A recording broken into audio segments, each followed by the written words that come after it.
Yeah. And this is a cause that is very near and dear to me, as you folks who follow me on Twitter know, is the dark money hypocrisy from the left knows no bounds. Um, like Americans for Public Trust is one of the organizations or conservative organization fighting to hold these folks accountable and to point out this liberal hypocrisy. So Nero was with CAP, one of these groups, and a number of these liberal dark money organizations spent over like $140 million to get Biden in there. And now they're essentially just saying like, okay, now we've come to collect what we paid for. So, Dogs, maybe because I think you've tenured a dark money organization yourself on the conservative side, maybe you could enlighten the audience a bit who doesn't follow the ins and outs of the dark money world. Sure. Of course, the term dark money came out of the Citizens United ruling and the proliferation of 501c3 and 501c4 organizations in politics. It's a tax status. Yeah, it's a tax status. So these are nonprofits who can accept unlimited amounts of money from private citizens to engage in policy work, basically, supporting, lower taxes or supporting the Second Amendment or whatever, you think is important. And these organizations, when done correctly, serve, I think, a vital role in our democracy. And there's nothing wrong with 501c3 and 501c4 organizations. The problem is the Democrats have a remarkable amount of hypocrisy when it comes to what they call dark money. And the reason why they call it dark money, when it applies to conservatives, is because they want to harass and intimidate, rank and file, Republicans and conservatives who donate to these sort of organizations. That's it. Yes.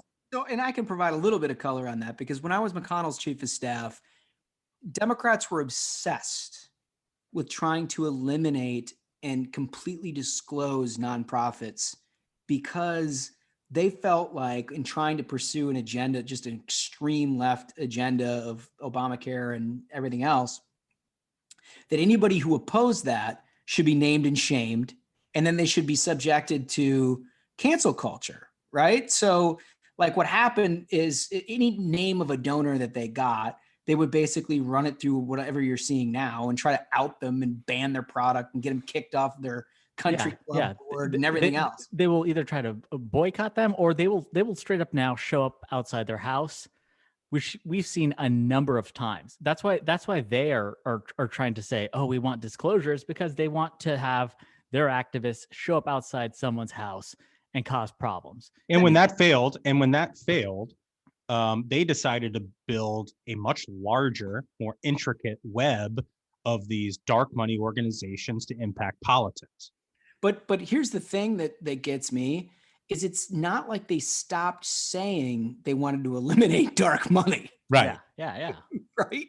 They just did it in a 10 times more prolific fashion than anybody who's a conservative ever hoped to do. And it's become basically the backbone of your liberal democratic political organizations, which is where our friends at Americans for Public Trust come in.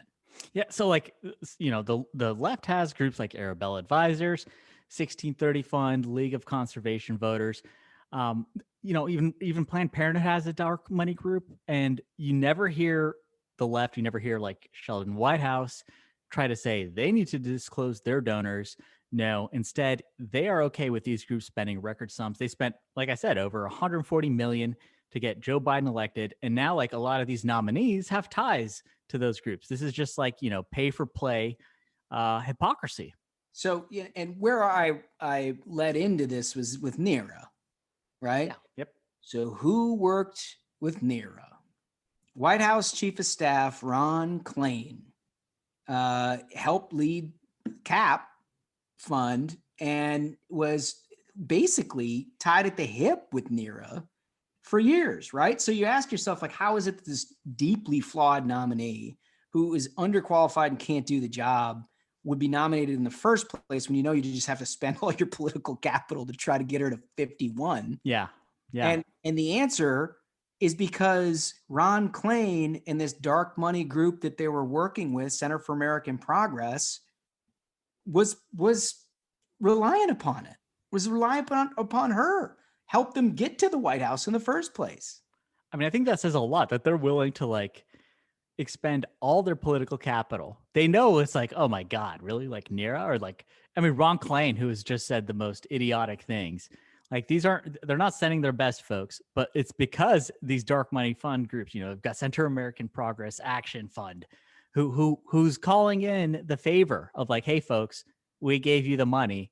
Now you're gonna have our folks in there. Which ties the knot, right? Because look, I hate the lazy, stupid critique of like, hey, I gave you money, so I'm beholden to you type bullshit. I think that's just the dumbest. It's like the most lib, nonsensical brain dumbness that you can come up with.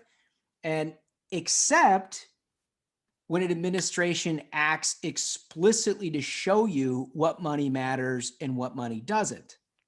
And in this case, it is just in Technicolor. There is nobody in their right mind who would ever nominate Neera Tanden to mow your goddamn yard if it wasn't for the influence of dark money on this election.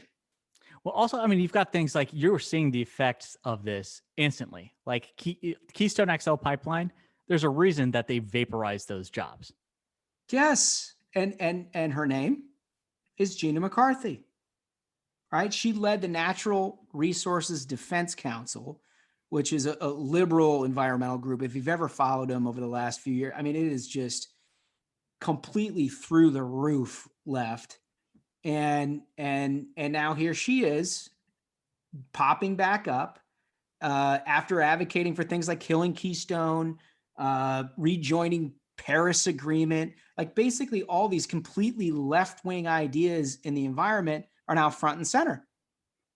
She's now in a position to call the shots with domestic climate policy. Like that should worry a lot of folks. And it isn't just dark money when it comes to Neera Tanden and Ron Klain. It's also in the teachers unions. Yeah. And we've talked about this on the pod. Yeah. And last week I said, you know, we are going to treat this reopening schools issue like we treated Georgia during the runoff. And that is, we are going to talk about it. And we're going to continue talking about it. Yep. And teachers unions use dark money to support Joe Biden's bid for the White House. Now they're using that influence to keep schools closed. And it's so obvious, Duncan. Like the thing is it when you listen to the director of the CDC unvarnished, she said, oh yeah, we should get kids back in schools at a very low transmission rate. We've found that the schools that have been reopened have operated very safely.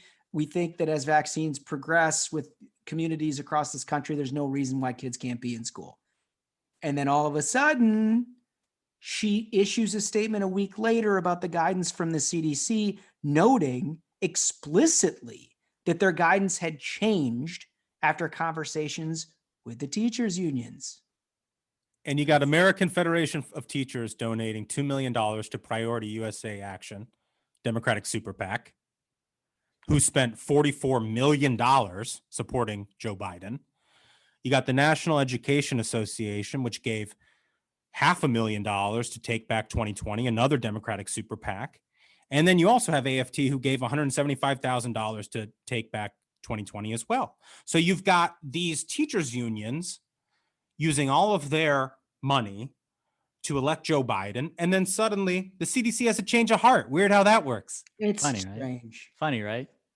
But yeah, I mean, bottom line is the thing is that, like, you know, when the Dems came in, when Joe Biden arrived, he was like, oh, we're going to have unity. They promised unity.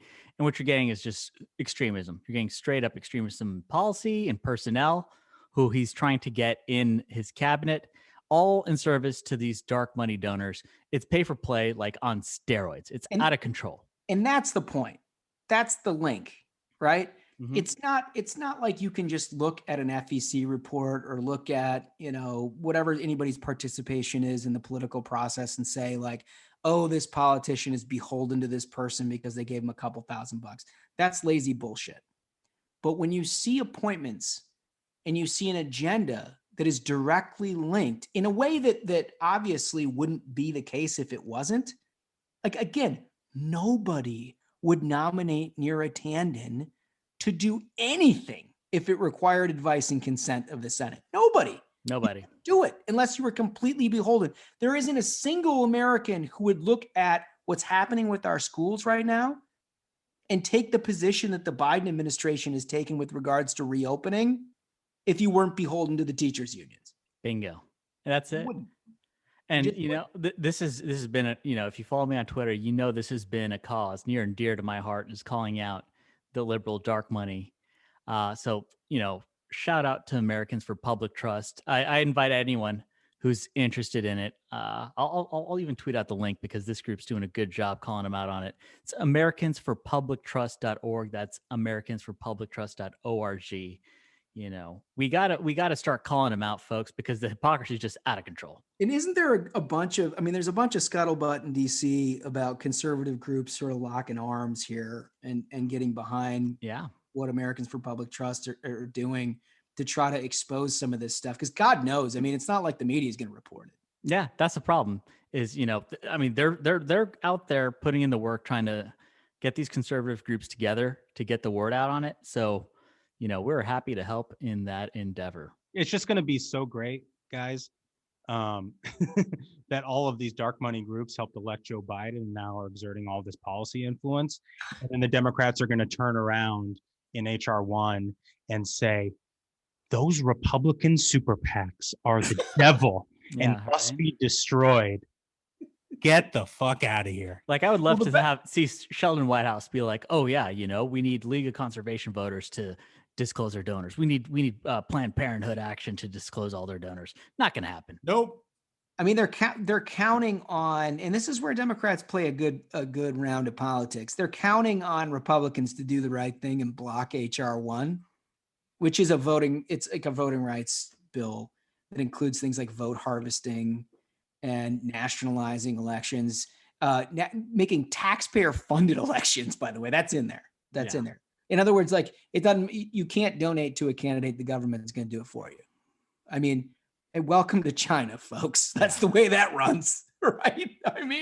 It's just completely bonkers. But look, we're going to stay on this issue because it is making a difference in the way that they govern. If it was just a matter of dollars and cents, we would just figure out a way to compete with it and try to, have Republicans go out and raise more money. But that's not what's happening here. That's what's happening is that they're actually buying the agenda. Yep. Pay to play, folks. Straight up.